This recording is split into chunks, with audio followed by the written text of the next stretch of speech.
I'm excited to share with you all another theoretical structure of our universe and our world. And it's based on several other theories, which I'll go into in brief in this video, and maybe we'll go into in depth later, but I like to have people examine the art first. And this is one of those reasons why I became an artist. It's just impossible to represent different theoretical structures of the universe that we may never ever know the truth of with anything besides art. Like music, science, math, you can all go a certain degree, but art can just show what you have in your mind. And I construct these in my mind. My dad was an engineer, and I am convinced that the creators of our world had to have been master engineers. The Tartarian/ancient buildings, the ethereal buildings that we see all over the world from all different ancient cultures that we can't replicate today, are proof that some higher existence once had control of Earth and possibly developed it, created it, made it, built it. So this theory really kind of shows and illustrates a world below ours. We are on that disk above. This is the base of Mount Meru, the structure, the creation, and this would be massive, beyond comprehension massive. And this world goes out and extends, so there'd be more of these in potential. This building, this engineered ethereal device, pops through and allows our flat Earth disk to rest on it. And that map of the flat Earth there is based on the new theory that's coming out that our moon is actually showing us a reflection of what is down here below. And it's a pretty interesting theory. There's some other ones, a lot of good videos doing research on it, and it's pretty interesting that might reflect what's below.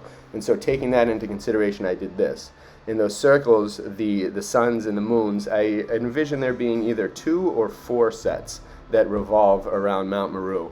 I didn't draw it as with 4, although I had a dream a long time ago that stuck with me forever, where I was dancing around. I saw this machine that had 4 balls rotating around in a very unique free energy way that was forever. It was a perpetual motion device, and once it clicked and the balls were all dropped in it, I was dancing like crazy in this dream. It felt so good. I'll never forget it. And this kind of vision that I created here reminds me of that. The harmony of the 4 balls spinning around in a perpetual way that lasts forever and generates its own power and electricity. And they're so massive and they're so much above us and on a scale we can't even fathom that it creates our world. It creates our energy. It creates this magic inside this firmament which the ancients have talked about and beyond. And so the stars are just reflections of this light that shines down. And so I envision that structure at the bottom, a giant Mount Meru, a giant ethereal building, cathedral, etc., massive beyond compare, with just Mount Meru sticking out, Gold Mount Meru of legend, promoting the North Pole, providing us with the magnetism and the power, providing us with probably where the Aurora Borealis, maybe even the arm of the Milky Way or whatever that Milky Way cloud is, like it could be responsible for part of this. And I like to show it from all different angles. That's why I'm taking a little bit of a video here. But this is just an example, just a thought, and the spectrum is kind of in between the light, the colors in between the light, and beyond this is just a realm, and that's the thought, the dimensions, the inner mastery that we can't ever really explain.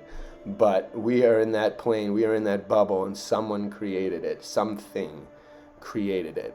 Something is divine, and the land goes way beyond. There could be so many more of these. It could even be bigger and wider than this. It may not be a flat disk. This isn't exactly my perfectly engineered thoughts. In my head, I can still see different things and kind of work different physics of this out, and it doesn't completely perfectly satisfy all the kind of the exact time of where the suns and seasons and everything are.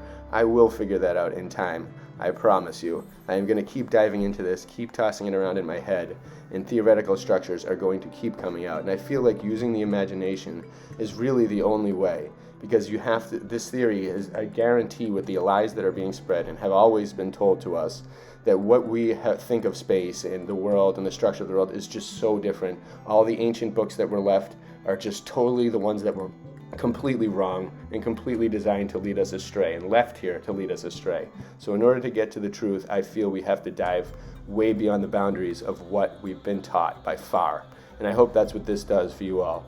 I've never seen a structure look quite like this, and I have a lot of confidence in it. It's a beautiful machine. I guarantee you this was amazingly designed by something we are being held from, something we will discover one day, and something we innately know. Bless you all.